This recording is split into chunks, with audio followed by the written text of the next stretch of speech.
آپ میں سے وہ تمام لوگ جنہوں نے میرا پچھلا ویلاگ دیکھا، آپ کو یاد ہوگا میں نے کہا تھا کہ جسٹس یحییٰ آفریدی ایک فاسچین بارگین کر کے آئے ہیں، جو جرمن لٹریچر کی انگریزی زبان کے اندر ایک اصطلاح ہے جو جرمن لٹریچر سے آئی ہے، جس کا مطلب یہ ہوتا ہے کہ آپ اپنی روح کا سودا کرتے ہیں مٹیریل گڈس اور بینیفٹس کے لیے.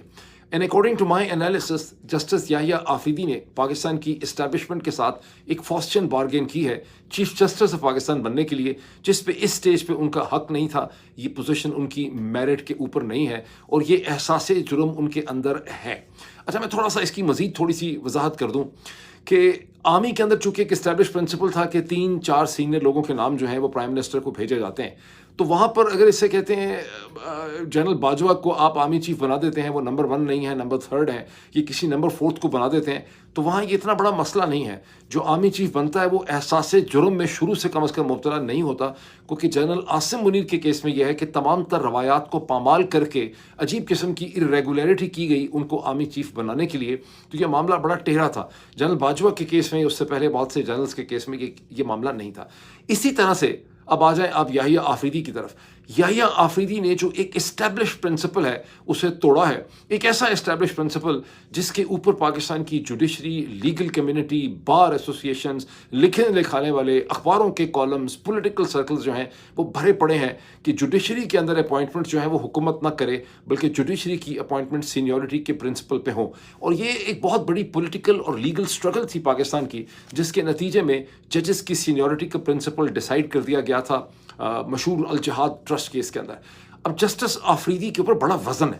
جسٹس آفریدی کو احساس ہے کہ میں نے ایک سیکرو سینٹ مقدس جو پرنسپل ایک کنونشن تھا اس کو میں نے پامال کیا ہے، اور یہ جو ساری مطلب فارم 47 کی حکومت ہے شریف زرداری رجیم کی، اس کے ذریعے ایک قانون بنا کر اس کو کوئی قبولیت اور ایکسیپٹیبلٹی نہیں مل جاتی.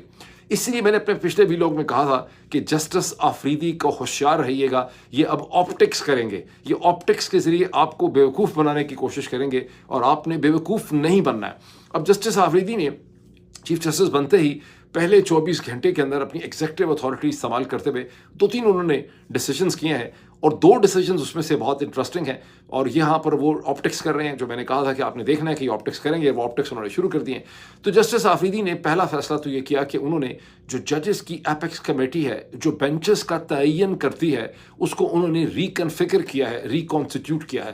اور اس میں جہاں قاضی فائز عیسیٰ صاحب نے جیسے ہی آصف علی زرداری نے ایک پریکٹس اینڈ پروسیجر کا نیا آرڈیننس ایشو کیا، فوری طور پہ 4 گھنٹے کے اندر اندر قاضی فائز عیسیٰ صاحب نے اس میں منیب اختر کو نکالا، کیونکہ اس کی کنفیگریشن یہ تھی کہ سب سے اوپر چیف جسٹس یعنی خود قاضی فائز عیسیٰ تھے، دوسرے نمبر پہ سینئر پیونی جج تھے منصور علی شاہ صاحب، تیسرے ممبر اس کے منیب اختر تھے. مسئلہ یہ تھا کہ یہ بینچز بناتے تھے، قاضی فائز عیسیٰ صاحب as per his own principle and logic یہ فیصلہ کر چکے ہوئے تھے کہ یہ کمیٹی ہی بینچز بنائے گی. تو بینچز ان کی مرضی کے نہیں بن رہے تھے، بینچز شریف زرداری عاصم رجیم کی مرضی کے نہیں بن رہے تھے. تو اس میں سے انہوں نے نکالا منیب اختر صاحب کو نکالا، اور اس کی جگہ وہ لے کر آ گئے جناب جسٹس امین الدین خان کو. اور یوں انہوں نے آرٹیکل 63A کا جو فیصلہ کیا، انہوں نے ہارس ٹریڈنگ کا راستہ کھولا. اس ہارس ٹریڈنگ کا راستہ کھول کے ہی انہوں نے یہ 26 امینڈمنٹ کروائی. یہ بیک گراؤنڈ دینا جو ہے نا بڑا ضروری ہے. اب انہوں نے اس کمیٹی کو اچھا، اور جب انہوں نے ایسا کیا تو منصور علی شاہ صاحب نے اس کمیٹی میں بیٹھنے سے انکار کر دیا. ان کو کسی نے نکالا نہیں تھا کمیٹی سے، منیب اختر صاحب کو نکالا تھا. اب جسٹس یحییٰ آفریدی نے اس کمیٹی کو ریکنفگر کیا ہے خود سے، اور اس میں وہ منصور علی شاہ اور منیب اختر کو لے کر آئے ہیں. لیکن جیسے کہ میں نے آپ کو وارن کیا تھا، یہ آپٹکس ہیں، ڈونٹ فال فار دس. ابھی دیکھنا یہ ہے کہ منصور علی شاہ اور منیب اختر اس سے کیسے ریئیکٹ کرتے ہیں، وہ ہمیں بھی نہیں پتہ.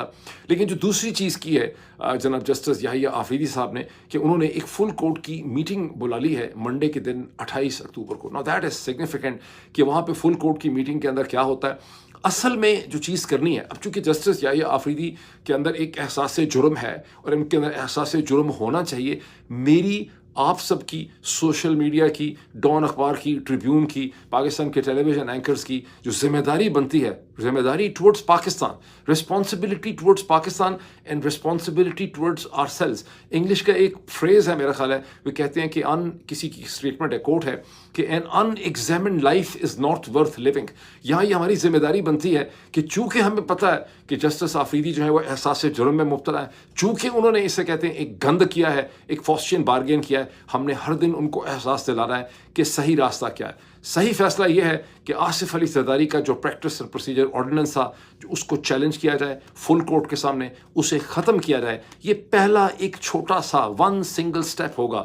وہ جو چائنیز اسٹیٹمنٹ ہے نا کہ a journey of 1,000 miles begins with one single step، تو یہ وہ ایک چھوٹا سا سٹیپ ہوگا جس کو لے کے سپریم کورٹ اپنی آزادی اٹانومی کے راستے کے اوپر چل سکے گی. سو لیٹس ویٹ کہ کیا ہوتا ہے 28 تاریخ کو جب فل کورٹ کی میٹنگ ہوتی ہے.